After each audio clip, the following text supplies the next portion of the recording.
Borthakur IAS Academy. Prostuti aru adhyayoner nirbhorjogyo thikona. Borthakur IAS Academy. Hello everyone, welcome to the Hindu analysis for 29th May 2021. Let us begin with the first article today. Government puts off decision on tax relief for COVID-19 supply. So, the GST Council met after a prolonged period of 8 months, which is the longest it has been since GST was implemented and the Council was implemented or constituted. Now, during this meet, the people were hoping that, including states were hoping that the government is going to come out with a strategy to waive off taxes that were imposed on certain medical items that are particularly related to COVID-19 pandemic. Now, the Council failed to agree on an immediate tax break for COVID relief or critical pandemic relief supplies, which include vaccines.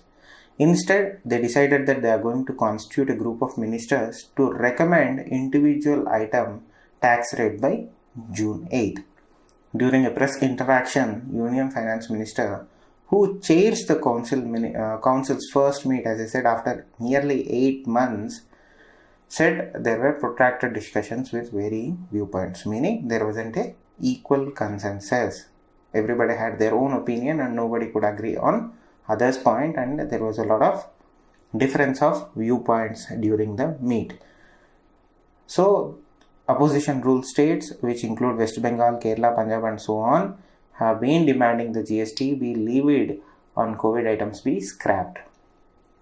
And this was not only the request from opposition ruled states, even certain high courts who were particularly entertaining the petitions regarding this particular thing were of the opinion that the central government must come out with a policy to scrap GST that is being levied on COVID relief items, including imports. Because if you remember, when a lot of stuff was coming from foreign countries as an aid to India to fight second wave of COVID-19, somebody forgot to take away the levy that was being imposed on IGST. So there was a lot of confusion as to how much tax has to be paid on these items that were being imported by certain parties to fight second wave of COVID-19. As far as the committee that was being as a group of ministers constituted, they are going to be reviewing rates and they'll be coming out with each and individual item and how much tax will be scrapped or deducted from the existing tax rates. Now, as far as the government is concerned, technical panels are reviewing the rates and have found that there will be a collateral impact of rates on other items. That is what Finance Minister was saying. What she is saying indirectly is, when a technical committee or a technical panel was constituted to study the impact of the scrapping of GST on COVID relief materials, they found that whatever the relief that the central government might pass by scrapping of this GST, it might not be passed on to the customer itself. So that is what they seem to be saying here. So and that is what collateral impact means indirectly. It means that companies will be benefited in a little bit, but it doesn't meet out to or get equated to the customers. So coming back to the concept of GST and how much percentage the GST is being levied on certain COVID relief items or COVID relief materials, the medical grade oxygen attracts a GST of 12%. Oxygen concentrators which were being imported or purchased for personal use almost were attracting 28%. Now ventilators and artificial respiratory devices that are used for COVID-19 patients were again levied on 12% of GST.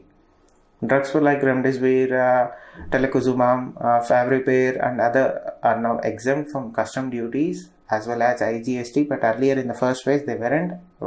People were paying IGST and custom duties as well. Now during the second wave, the government has done away with the excise duties and IGST. By June 8th, we'll have a concrete response as to what the central government intends to do with the GST concept or imposition of GST on COVID relief materials, but as of now, there isn't a clear decision from the Finance Ministry. Moving on, help children orphaned by COVID-19 orders Supreme Court.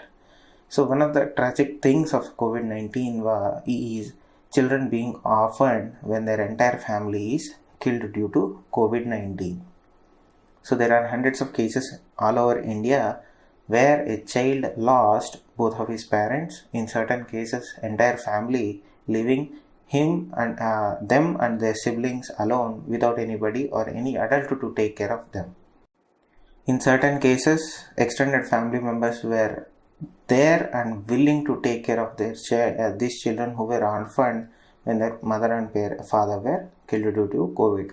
But in majority of the cases, due to financial conditions of the people who were victims of this, the extended family also is not in a position to take care of these people on sole purpose of they are already in a critical financial position. Taking on these orphan kids would be an additional critical burden, and there is no state government or central government financial aid programs to help these people in this situation. So there is a lot of confusion as to what will happen with these children who were orphaned by the COVID when both of their parents are killed. Now there has been a lot of discussion surrounding this. Various state governments, including the state governments of Andhra Pradesh and Delhi and other state governments, have come forward and said that they are going to ensure the child is taken care by child care services, and they have ensured that the education will be provided for free, and they will be given a stipend, monthly stipend of around 1,000, particularly in the case of Andhra Pradesh. And in certain cases, by direct intervention of chief ministers of the respective states, they have ensured that these kids will be taken care. But remember, this is done by states on a case-by-case basis. There isn't a centralized policy as to address this crisis. Remember, this is also a crisis. These are children who don't have anybody to take care of them or act as their guardians. And this is the time that they need the most protection and security from. So the Supreme Court is also suggesting that days are passing by without children getting any food, and that is one concern, because kids are getting hungry because nobody is there to feed them or take care of them. So the Supreme Court heard few petitions that were filed in front of them and said that the central government must come out with a policy and immediately identify these children and need to take care of them and provide them with basic needs like food, shelter and clothes. So this has to be done with utmost urgency, as these kids are still vulnerable, because the people who were taking care of them, the parents, are dead because of COVID-19. So moving on, timely windfall.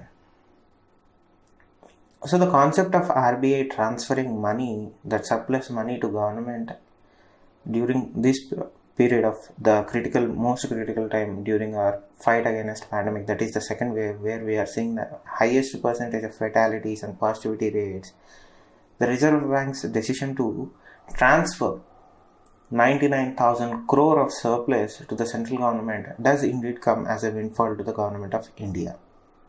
The payment is almost double of 53,000 crores that the finance ministry had budgeted by way of dividend receipts, including from the nationalized banks and financial institutes.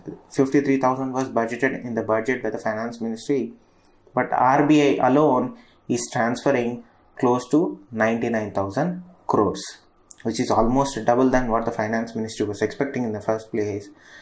According to RBI's annual report, though they saw a sharp 63% contraction in expenditure, which was a major factor in boosting the surplus, especially when income fell by around 11%. These numbers are arbitrary, but remember this, they have been seeing a contraction in expenditure. That is one thing. As a direct result of this, on the economy that we are facing right now, due to people are not spending, because first, they don't have enough money to spend. Even if they have money, they are not in a position to spend because most of the services are shut down right now. So as a result of it, the income also on one side we are seeing contraction due to one factor, and it is a cyclical economy, right? So we are again seeing as a direct result of it, income fell by 11%. Now the central banking, which admits to intervening in the foreign exchange market. See, in the initial phases of this pandemic, we have been seeing a lot of volatility in the foreign exchange market. and there was a clear-cut case and a clear-cut need for the RBI to intervene and ensure some sort of stability so that our numbers don't go jumbling and tumbling down. So central government was the central bank RBI was very much hands-on approach in terms of ensuring a smooth foreign exchange market. As a result of it, we have seen, as we discussed in the earlier class, maybe 2 days back or 1 day back, where we saw that there was a high percentage of FDI flow, close to 80 billion or 81 billion, among which the first place was occupied by Singapore, then US, then UK. So Singapore was the highest contributor of FDI into India through services and other some investments.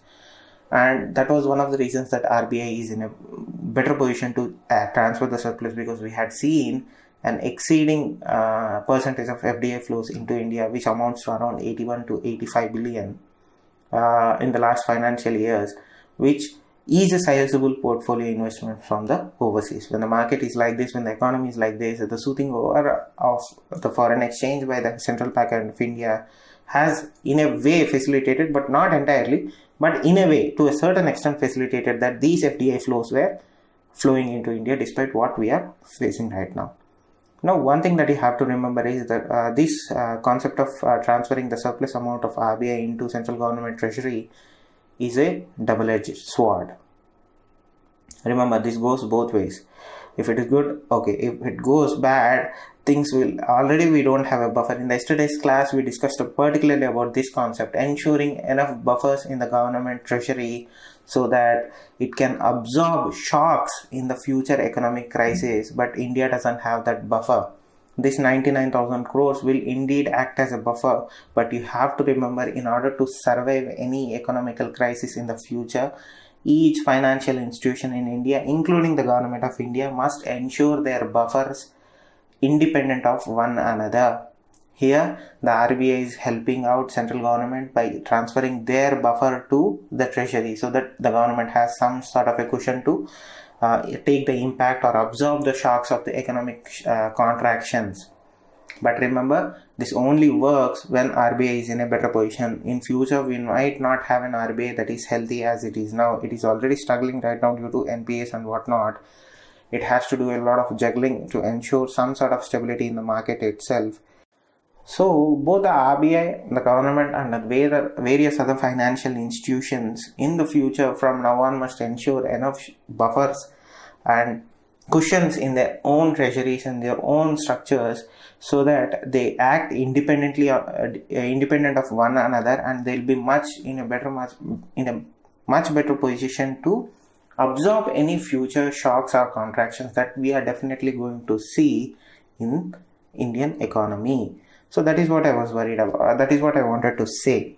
This is one-time thing is okay. As I said, this is a double-edged sword. We have to maintain buffers and cushions independent of one another. Each institution should have their own cushions and buffers in fiscal policy and in fiscal financing. Moving on, RBI has ensured that it maintains contingency reserves of exactly 5.5%. That is okay. That percentage is according to 𝐕 committee, which said that the RBI can transfer surplus money from their coffers into the coffers of the government, but it has to ensure a buffer of around 5.5% to 6.5%. Here, the RBI has decided to go with 5.5% rather than the 6.5% overall size of the balance sheet, which is okay. But remember, it has to be independent, right? It has to be independent so that RBI is also insulated from any future economic contractions or shocks.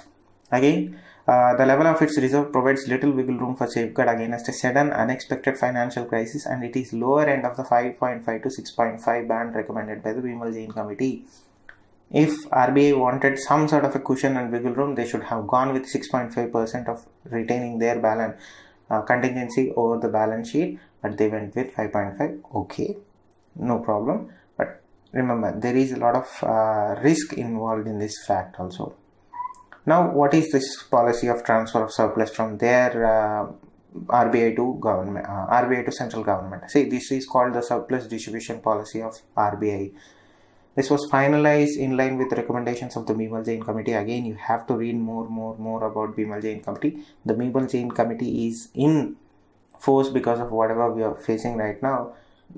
Suddenly, Bimal Jain Committee occupies the central stage in terms of understanding Indian economic policy right now. So, which was formed by the RBI in consultation with the government to review extent economic capital framework of the RBI. So, the key word here is Bimal Jain Committee and the surplus distribution policy of RBI. And what was the percentage that they had recommended? 5.5% to 6.5%. Moving on, Covaxin output cycle may hit central deadline. So this is something new that we didn't know a little bit earlier. Maybe we missed it. So I'm trying to cover it here. So first thing that you have to understand is the manufacturing process of Covaxin involves batches. So the company came out and said that it would take anywhere between 120 days or about 4 months for manufacturing one batch of vaccines and release that batch to supply. Now, the government has said that they have already paid in advance for future batches of vaccine, but when the question was raised to the government as to how much you have paid in advance for these vaccines, Covaxin came out and said that they had supplied so far 2 to 2.5 crore doses of Covaxin. So the reason this comes up right now is why the Covaxin company Bharat Biotech is coming out and saying that it takes anywhere between 120 days or 4 months or so for one batch of vaccines to be released and supplied. Because yesterday when we were discussing about the press release given by VK Paul, who heads our national empowered group on vaccines, he stated that around 216 crore doses of vaccines would be available by December, ensuring that nearly 60% or 130 crore doses would be enough to inoculate every Indian ones, because everybody is expecting that the supply or the quantity or quantum of supplies would jump by 2 months or so. And this prediction was based on the idea that the surplus of two vaccines, that is Covishield and Covaxin, would be anywhere between 50 to 55 crore or above. So that is where the confusion comes in, and it was the decision to decide that Covaxin came out and said that it would take 4 months for them to manufacture one batch of Covaxin and then supply it. So there is a lot of confusion here. We have to wait a little bit more time to understand what the government policy intends to do when additional vaccines like Pfizer or Moderna or Sputnik, which is already in manufacturing phase, or they are manufacturing a test batch in Reddy's lab that is based out of Hyderabad. We have to see how that goes and roll out policy of Sputnik 5 also. Moving on, Section 304B in dowry deaths widened by Supreme Court. So the Supreme Court has indicated in a judgment on Friday that a straitjacket and literal interpretation of the penal provision on dowry death may have blunted the battle against the long-standing social evils. According to latest homicide data, around 40 to 50% of homicides in the country were almost related to dowry deaths. This was from the time period of 1999 to 2018.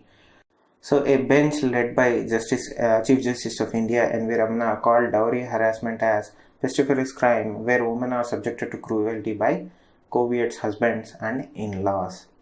In 2019 alone, 7,115 cases of dowry deaths were registered under Section 304B of Indian Penal Code. Now the reason that there is a resurgence or the need for reinterpreting or reimagining the definition of 304B is that there is a lot of noise that is surrounded with the types and the number of interpretations that were added and attached to Section 304B. Now, the Chief Justice identifying this and coming out with the statement stating that we have to reinterpret or reimagine the entire concept or idea or definition or interpretation of 304B is a welcome sign, because changing times require a modernization or adaptation of Section 304B to meet the current needs. Moving on, India seeks more studies on virus origin.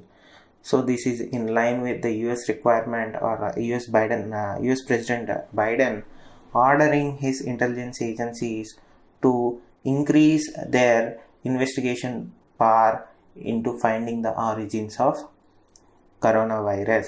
So in addition to that, during the World Health Assembly, India pushed for further studies on origin of novel coronavirus as the decision-making body of World Health Organization. The World Health Assembly reviewed the finding of its special team. This special team was the first WHO constituted committee investigation team that went to Wuhan and came out with the finding that we didn't find enough evidence.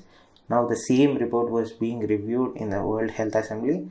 Again, the report, every country has negated the findings of that report and had been very critical of the report, the committee and World Health Organization, because of their way of handling the investigation and their entire way of handling the Chinese side of that particular part of investigation. Now, several countries at the assembly, which is ongoing as of now, which has commenced on May 14th and will end on June 1st, have raised repeatedly the need for further studies. Now, in the long list of countries that are requesting or suggesting, or in the case of United States, ordering further probe into the origin of coronavirus, India has joined the list or that league. Now, to go back a little bit of history, on April 1, the Minister of External Affairs issued a statement on this report, particularly this report which was released by the World Health Organization on the origins of coronavirus, and had listed 4 possible ways or possible options that led to a pandemic. According to them, a direct zoonotic transmission, meaning transmission of virus from animals to human, which the Chinese say had transpired at wet markets of Wuhan. But in reality, a recent slew of information that was being publicized indicate otherwise, leading to a lot of questions being raised as to what is the origin of the coronavirus. Now, to give you a little bit of revision here, US President has tasked his national security advisor, who looks over his intelligence agencies, to redouble their efforts to reach a conclusion on the origin of virus. This is the same policy that the US administration has followed when they were searching or hunting for weapons of mass destruction in Iraq. These were the same intelligence agencies. So there was a lot of comparison that was being done in terms of President ordering his intelligence agencies to come out with enough proof of WMD. China has been pushing this narrative that the US intelligence agencies are going to come out with false evidence implicating the Chinese involvement or the Wuhan Institute of Virology involvement in the leak of coronavirus from their labs. But in reality, every country, most of the countries, Western countries and some certain South Asian countries are demanding more studies on the origin of coronavirus. Moving on, as India watches keenly, Sri Lanka seeks FDI in port cities. So this is in a line of worrisome news that India is getting out of Sri Lanka. The first was the smart city that China is building in Colombo. The second is this, as Sri Lanka invited international investments into the Colombo port city, and this is the same city that experienced a lot of opposition from certain sections of the Sri Lankan civil society, where they have filed close to 9 to 10 petitions in the Colombo Supreme Court, where finally after deliberations the Supreme Court of Sri Lanka as such, struck off all the petitions filed against the Colombo port city, which to remind you is financed by China, and China envisions this city to be another Singapore, which is a tax haven, so that companies would pour in investments into Colombo port city. Now, as far as now, India hasn't made any statements addressing the current issue, but from whatever we are observing, the Indian government has taken up a observer stance right now, because they are cleanly observing who is investing and what the Sri Lankan government is doing in order to attract these investments into Colombo port city. As far as now, the Sri Lankan capital, which a group of ministers said that they have been backed. This project is entirely backed by China, where China is supposedly spending anywhere between 1.4 to 1.5 billion dollars into this financial hub that they are planning potentially to turn this Colombo port city into finally. Now, as far as the Sri Lankan stance regarding this is towards Indian security concerns is that they said that they have taken up a transparent stance, meaning that they have been very much in cooperation with the New Delhi so that they don't have any miscommunications or misunderstanding in terms of the Colombo port city. But again, you have to remember this is the same thing that has happened during the investment process of the Hambantota port, which led to the Indian government waking up to finding a Chinese sub in the Hambantota port one day. So it is a time for both the relationship of India and Sri Lanka to be again tested in some way or the other. But at the end of the day, you have to understand that India as of India's role, it is keenly watching, but you have to again wait for what Sri Lanka will come out with. Moving on, yesterday we discussed about the French president apologizing for their genocide in Rwanda. Now the Germans have come out and said that they are apologizing for their own genocide which they committed one century ago in Namibia. Now Germany has officially apologized for its role in the slaughter of Herero and Nama tribes people in Namibia more than a century ago. As far as their stance, the German government has decided that they are going to invest $1.3 billion for the development and reconstruction of projects in Namibia, particularly in the areas surrounding the Herero and Nama tribes. But as French received a positive welcome of their apology, particularly the people of Namibia are not warm towards what Germany is doing and have clearly agreed that they are a little bit sad that there are no repatriations involved in the agreement, only a investment. Thank you. Stay safe. Namaste. Borthakur IAS Academy. প্রস্তুতি আৰু অধ্যয়নৰ নিৰ্ভৰযোগ্য ঠিকনা। Borthakur IAS Academy.